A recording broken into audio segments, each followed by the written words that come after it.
Alright folks, unboxing video time. So I'm just going to get right into this. It's a do-it-yourself PC. This is the S2-BK-RGB black RGB, right? And it's my second case unboxing today. I had a well, it's right behind it. Matrix, Deep Cool Matrix 70. And we might not have enough light here. Let me get some more light going, folks. So we unboxed that, then I did a comparison video. And we are now doing another unboxing.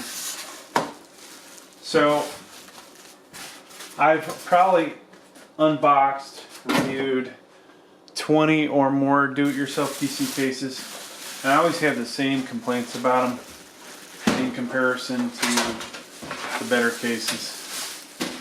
But hopefully this will be different, right? Doubtful.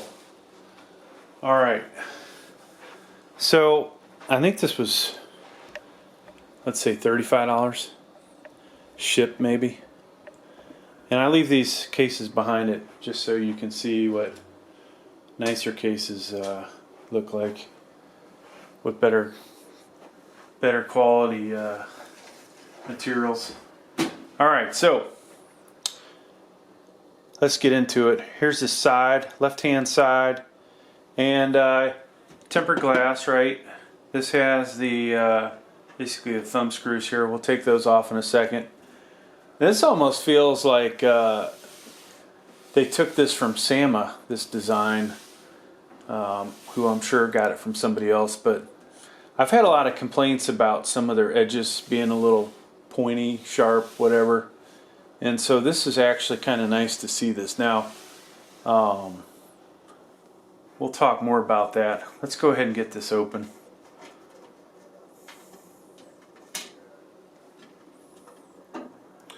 So this appears to have the protective rubber attached to the glass instead of it being attached to that. Alright, take this off.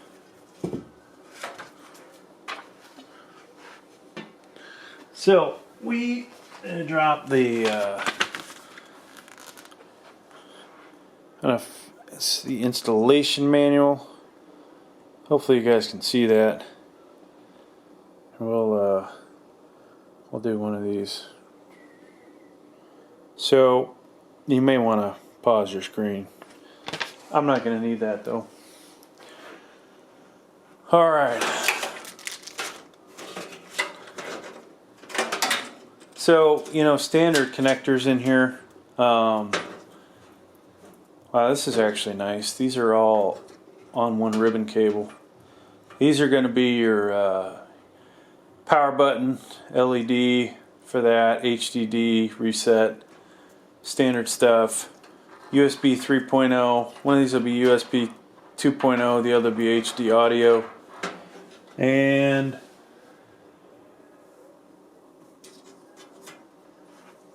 I would assume that this guy is the RGB light strip.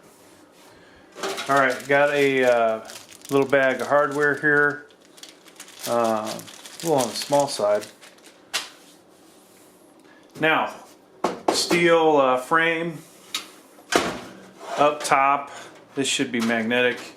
Magnetic filter cover over the vent there.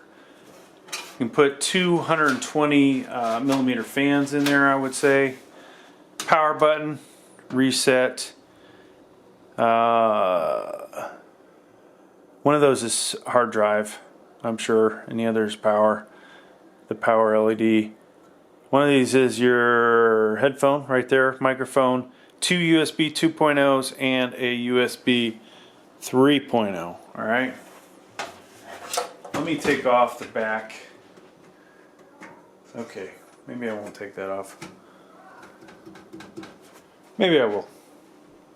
Indecisions. Usually you can take these off easily. So I don't know where this is built at.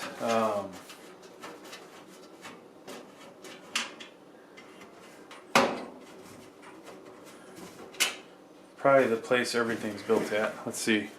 Made in China. Yeah. So you get varying degrees of quality from China. This case is a little better than some of the ones I've had. Alright, so you know, you can just kind of feel that this is not as nice and sturdy as the Deep Cool is behind it. Got a spot here for a this is not 120, it's probably a 80 millimeter fan, which they don't even include, right? That's kind of disappointing. This is interesting. This is already missing. Was this a used case? Interesting. So, you know, go figure. This is your spot for the connectors for your motherboard and the heat shield. I have a lot of problems with the heat shields actually wanting to fit in do-it-yourself PC cases, where the better cases, not really an issue. So this is interesting, a little different. ATX power supply. This will fit a micro ATX or ATX board, and just so you can get a shot of that. After you remove the steel slats, this is interesting. I'll have to figure that out. That's a little different than what I'm used to. So, looks like there may be a little room at the top when you put your motherboard up there. So the connector from the power supply all the way up to where your CPU power is, you hopefully won't have any problem running it either under the motherboard or around the back side. This has doesn't have the little opening to tell you what your power supply is. I actually kind of like the openings, and though it is nice not to see it. This has some kind of venting here, so that's good. Now,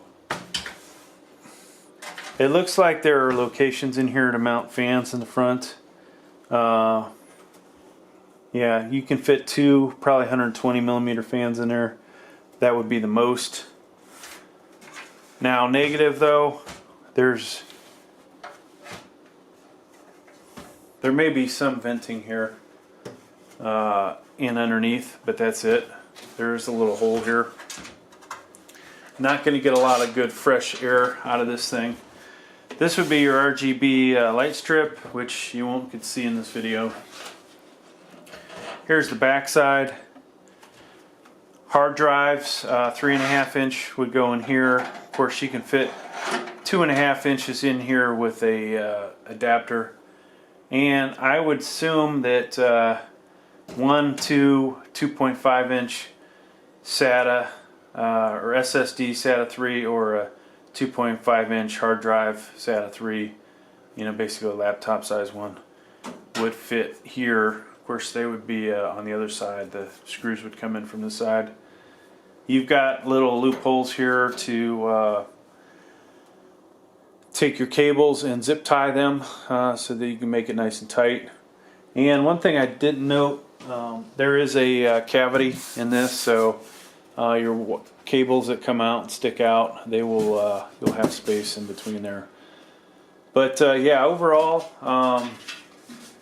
you know, this is about what you expect from do-it-yourself PC. There's some things in here I don't like, but you know, overall the seams actually are not as bad as they normally are.